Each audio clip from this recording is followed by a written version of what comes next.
حضرت علی سے کسی نے پوچھا، یا علی، آپ کی زندگی میں کوئی ایسی حسرت جو رہ گئی ہو؟ تب حضرت علی نے فرمایا، 2 حسرتیں رہ گئیں، ایک جتنا مجھے علم تھا اتنا کسی نے پوچھا نہیں، اور دوسرا جتنا میں سخی تھا اتنا کسی نے مانگا نہیں۔ آپ نے فرمایا، زندگی کے 3 سنہری اصول ہمیشہ یاد رکھو۔ ایک یہ، اس سے ضرور معافی مانگو جسے تم چاہتے ہو۔ دوسرا، اسے مت چھوڑو جو تمہیں چاہتا ہے۔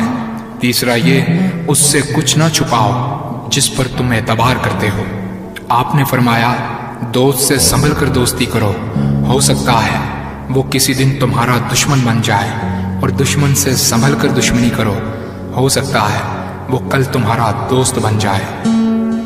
زبان کا وزن بہت ہی ہلکا ہوتا ہے، مگر بہت کم لوگ اس کو سنبھال پاتے ہیں۔ آپ نے فرمایا، جسم ایک دکان ہے اور زبان اس کا تالا۔ جب تالا کھلتا ہے تو معلوم ہوتا ہے کہ دکان سونے کی ہے یا لوہے کی۔ زندگی تیز ہواؤں کی مانند ہے، جس نے اس کی آندھیاں برداشت کر لی وہ کبھی غم کی گھٹا نہیں دیکھتا، سر سبز و شاداب باغ دیکھتا ہے۔ حضرت علی سے کسی نے پوچھا، یہ کیسے پتا چلے گا کہ جو پریشانی یا مصیبت ہم پر آئی ہے وہ اللہ کی طرف سے آزمائش ہے یا ہم پر اللہ کی طرف سے سزا ہے؟ آپ نے جواب دیا، جو مصیبت تجھے اللہ کی طرف لے جائے وہ آزمائش ہے، اور جو مصیبت تجھے اللہ سے دور کر دے وہ سزا ہے۔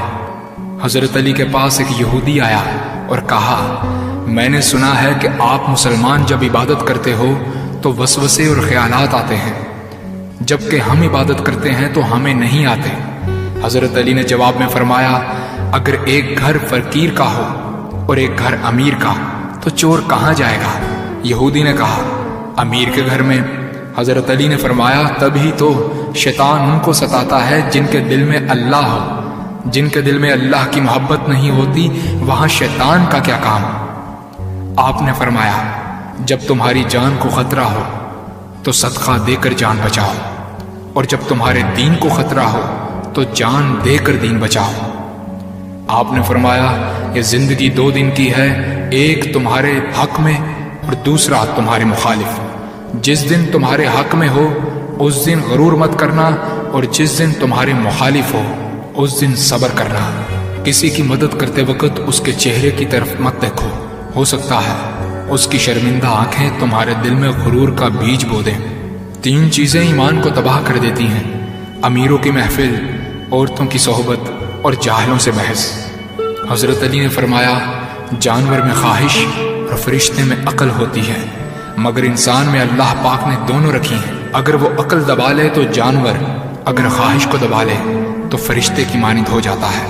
آپ نے فرمایا، اپنے جسم کو ضرورت سے زیادہ مت سنوارو، اسے تو مٹی میں مل جانا ہے۔ سنوارنا ہے تو اپنی روح کو سنوارو، کیونکہ اسے رب کے پاس لوٹ کر جانا ہے۔ مومن کی مثال ترازو کے پلڑے جیسی ہے، جس قدر اس کے ایمان میں اضافہ ہوتا ہے اتنی ہی اس کی آزمائش بڑھتی ہے۔ آپ نے فرمایا، اچھے لوگوں کی ایک خوبی یہ بھی ہوتی ہے کہ انہیں یاد رکھنا نہیں پڑتا، وہ یاد ہی رہتے ہیں۔ آپ نے فرمایا، رزق کے پیچھے اپنا ایمان خراب مت کرو، کیونکہ رزق انسان کو ایسے تلاش کرتا ہے جیسے مرنے والے کو موت۔ حضرت علی نے فرمایا، رشتے خون کے نہیں احساس کے ہوتے ہیں، اگر احساس ہو تو اجنبی بھی اپنے ہو جاتے ہیں، اگر احساس نہ ہو تو اپنے بھی اجنبی ہو جاتے ہیں۔ ایک مرتبہ قصاب آواز لگا رہا تھا، تازہ گوشت ہے لے لو۔ وہاں سے حضرت علی کا گزر ہوا، قصاب نے آپ سے کہا، تازہ گوشت ہے لے جائیں۔ حضرت علی نے فرمایا، آج میری جیب اجازت نہیں دیتی۔ قصاب بولا، میں آپ سے ادھار کر سکتا ہوں۔ اس سے آپ نے ایک بہت حکمت سے لبریز جملہ ارشاد فرمایا۔ آپ نے فرمایا، یہ ادھار میں اپنے پیٹ سے کیوں نہ کر لوں، جس کو میں جنت میں اس سے بہتر غذا کھلا سکتا ہوں۔ حضرت علی نے فرمایا، لفظ انسان کے غلام ہوتے ہیں مگر صرف بولنے سے پہلے تک، بولنے کے بعد انسان اپنے لفظوں کا غلام بن جاتا ہے۔ آپ نے فرمایا، کوئی تمہارا دل دکھائے تو ناراض مت ہونا، کیونکہ قدرت کا قانون ہے، جس درخت کا پھل زیادہ میٹھا ہوتا ہے لوگ پتھر بھی اسی کو مارتے ہیں۔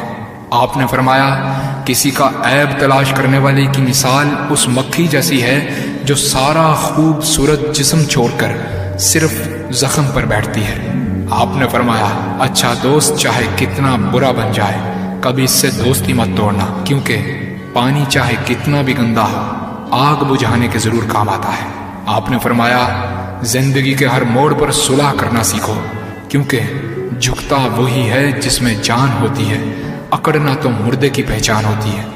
دوست ہو یا پرندہ دونوں کو آزاد چھوڑ دو، لوٹ آیا تو تمہارا، نہ لوٹ کر آیا تو تمہارا وہ کبھی تھا ہی نہیں۔ بادشاہ نے وزیر کو انگوٹھی دی اور کہا اس پر کوئی ایسا فقرہ لکھوا لاؤ جسے میں خوشی میں پڑھوں تو اداس ہو جاؤں اور غم میں پڑھوں تو خوش ہو جاؤں۔ وزیر گیا اور انگوٹھی پر یہ لکھوا لایا یہ وقت بھی گزر جائے گا۔